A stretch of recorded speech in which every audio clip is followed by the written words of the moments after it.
Hello, Internet family. Sending you lots of love and blessings. This is the book that we're doing in the monthly Magic Book Club, both for February and March of this year, because I was traveling a bunch and I did not finish it. And it's so good, but definitely for me, because it is so intense, I have to read it in little bursts. I would love to read you guys a little bit of what I was checking out last night, and it's so good. And just to give you an example of what this is talking about, because spiritual bypassing is such a huge issue in the spiritual community. Right now I'm here on the West Coast, and in the areas where people know the jargon, they know the language.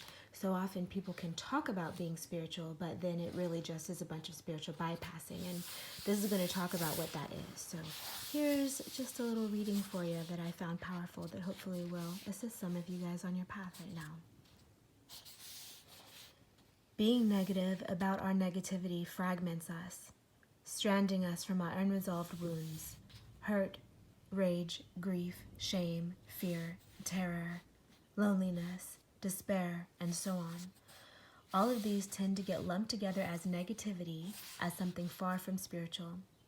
It's as if we have abandoned the child in us, fleeing that little one's pain, helplessness, and longing for safety and love, in the name of a supposedly more mature or spiritual approach. But all we've really done is escape from the very pain that, if fully felt and skillfully approached, would free us to live more deeply and more fully, and yes, more spiritually. Our lack of intimacy with our anger, fear, shame, doubt, terror, loneliness, grief, and other painful states keeps our experience superficial, emotionally anemic, and addicted to whatever numbs us to our negativity.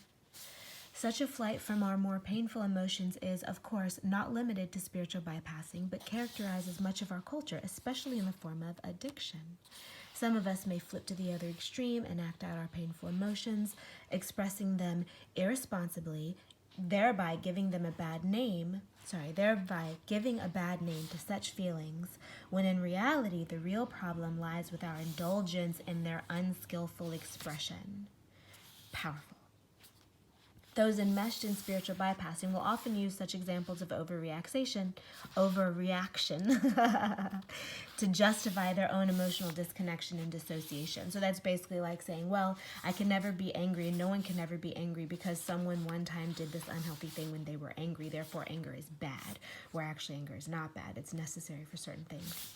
Anyway, moving on. The real concern is not whether or not to express our negative feelings, but how we choose to express them. Repressed anger is implicated in various illnesses, like weakening the immune system, but so too is overexpressed anger, think hostility.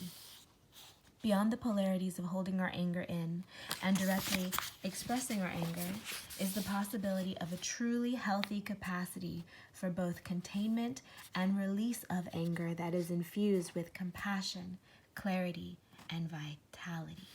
So turn toward your negativity. Stop pathologizing it. Stop relegating it to a lower status.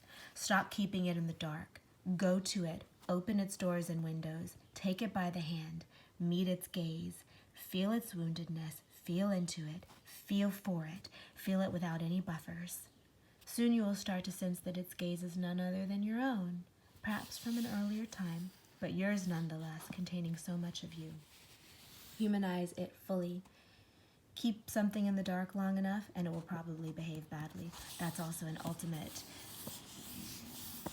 standard of shadow integration, is parts of us that we've shoved in the dark corners, of course, act crazy because the only time we let them out is when they need to wreck shop or protect us or destroy something. So that's all they know how to do. But when you take out your shadows and say, okay, other than wrecking shop or destroying, what else are you good at? Then you find where a lot of your superpowers can hide. Okay, finishing up with this last paragraph. Turn on the lights, slowly but surely. Your simple presence is enough. Let your heart soften.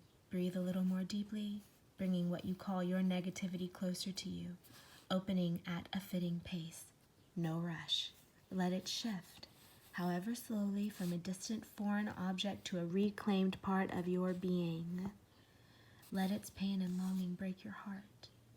Your ambition to transcend your negativity is now all but gone, as you realize right to your core that your true work is to reclaim and re-embody it. You are with yourself more deeply, your initial aversion all but gone, and now hold what you previously termed your negativity in the way that loving parents hold their distressed child, bringing it into your heart, feeling a rising desire and power to protect that little one. No negativity now, just love, ease, recognition, presence, effortless wholeness. This is life in the raw, too real to be reduced to positive and negative, too alive to be shut down. So that's a reading from chapter 1 of Spiritual Bypassing, when spirituality connects us from what really matters, learning to recognize and transform the obstacles that keep us from living life fully, by Robert Augustus, Master's Ph.D. This is a great book. It was first assigned to me when I was in school for transpersonal psychology, and I have found it so helpful ever since. And I will probably make more readings for y'all. We'll have a group call at the end of March at some point. I haven't set the date yet, but if you want to be in the book club and get the alerts for when we're going to have the live video calls to discuss, just go to my website at charismelina.com and sign up. Okay, sending you guys so much love, and yeah, let's just allow ourselves to be shadow and light, for that's what we are, and love it and learn how to wield it in a proper way that creates a harmonious, balanced reality, and also invite others to do the same. Okay, love you guys. Mwah.